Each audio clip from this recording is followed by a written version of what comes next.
Sir एक पीछे आ जाओ सर, थोड़ा सामने देखिए। नहीं अरे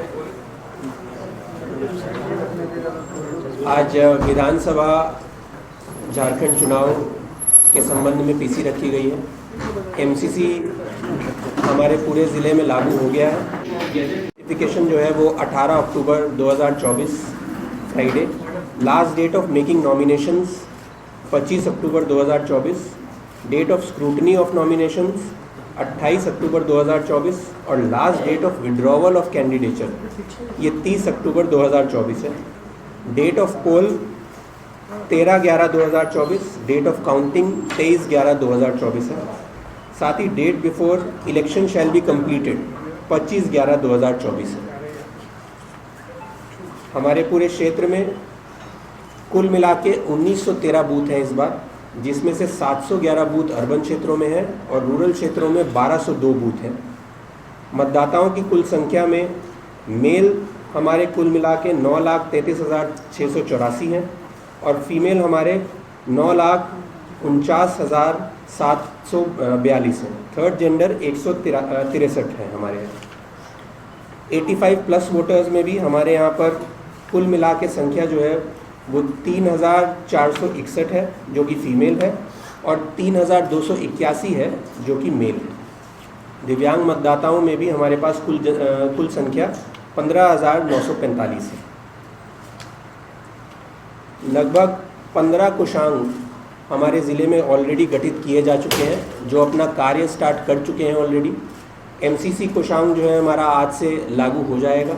सभी क्षेत्रों में जितने भी पोस्टर बैनर इत्यादि सरकारी योजनाओं के हैं और साथ ही साथ जनप्रतिनिधियों के हैं जो भी इलेक्शन के एमसीसी गाइडलाइन में हमारे नहीं आते हैं उनको हटाया जाए, जो आते हैं उनको हटाया जाएगा।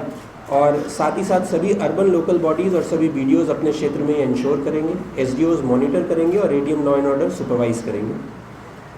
एमसीएमसी कमेटी हमारे यहाँ गठित हो चुकी है जिसके अध्यक्ष में जिला निर्वाचन पदाधिकारी रहते हैं। सभी 6 विधानसभाओं के निर्वाची पदाधिकारी सदस्य रहते हैं और डीआईओ हमारे उसके सदस्य रहते हैं।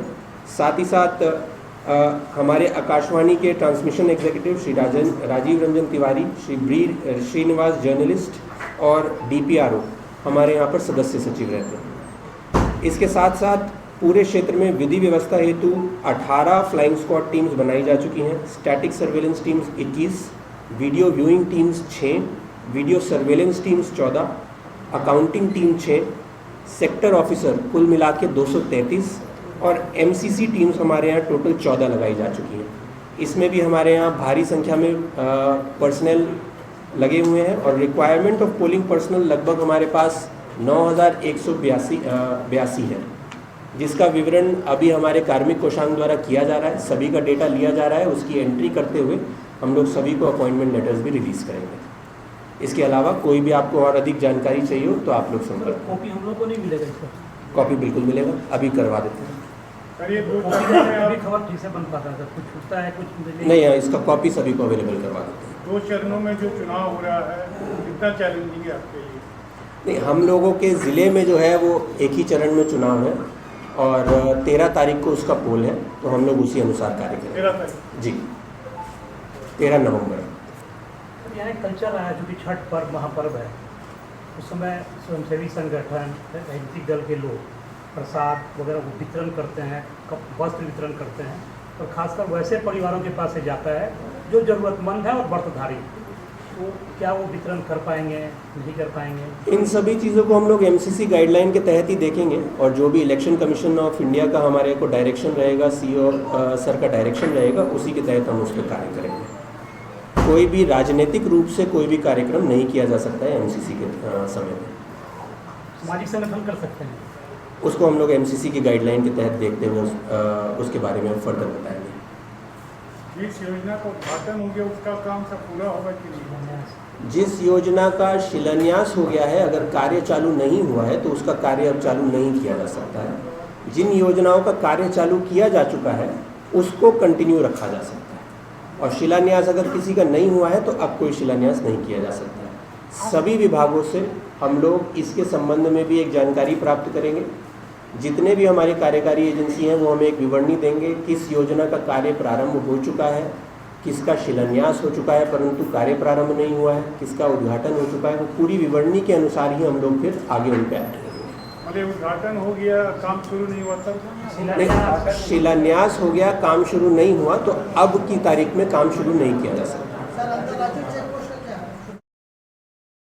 के पश्चात से आदर्श आचार संहिता लागू हो गई है और इसके अनुसार कुल मिलाकर के 12 अंतर्राज्यीय चेक नाके फंक्शनल किए जा रहे हैं और इसके अलावा 18 एफएसटीज भी फंक्शनल होने जा रही हैं, जो कंटिन्यूअस इस चीज़ को चेक करने का कार्य करेंगे कि अवैध रूप से कैश का, अवैध रूप से फ्रीबीज का और किसी भी प्रकार से लीकर या ड्रग्स या किसी भी इस तरीके की चीज़ का जो चुनावी प्रक्रिया को प्रभावित कर सकते हैं उनके विरुद्ध लगातार कार्रवाई की जा सके।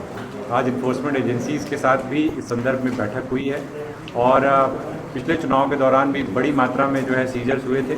इस बार भी लगातार प्रशासन और पुलिस का ये प्रयास रहेगा कि जॉइंट टीम्स बना करके, कंपोजिट टीम्स बना करके कंटिन्यूअस इस प्रकार के सीजर्स के विरुद्ध एक तरीके से अभियान, इन सीजर्स को लेकर के अभियान चलाया जाए। इसके अलावा जैसा बताया गया कि कुल मिलाकर के 1913 बूथ और 1145 लोकेशंस हैं। उन जितने भी बूथ्स हैं उन सभी का सिक्योरिटी के लिहाज से कैटेगराइजेशन किया गया है, क्रिटिकलिटी के हिसाब से जो इलेक्शन कमीशन की गाइडलाइंस हैं और उनके हिसाब से श्रेणीकरण करते हुए जो बल हैं जो उपलब्ध कराए जा रहे हैं उन बलों की प्रतिनियुक्ति की जाएगी। इसके अलावा ये भी मैं आपको बताना चाहूँगा कि खास तौर पर सुदूरवर्ती क्षेत्रों में जो पहले नक्सल प्रभावित रहे हैं वहाँ पर लगातार चुनाव को ध्यान में रखते हुए अभियान चलाया जा रहा है, जो आगे भी कंटिन्यूअसली जारी रहेगा। इसके अलावा जो भी अनुज्ञप्तिधारी जो हथियार हैं, जो लाइसेंसी हथियार हैं, उनके सत्यापन का कार्य करने हेतु भी निर्देशित किया जा रहा है, जिसमें कि 100% सभी थाना प्रभारियों को निर्देशित किया गया है कि जितने भी अनुज्ञप्तिधारी हथियार हैं सभी का 100% सत्यापन कराया जाए और फिर उसके जमा कराने की प्रक्रिया भी आरंभ की जा रही है।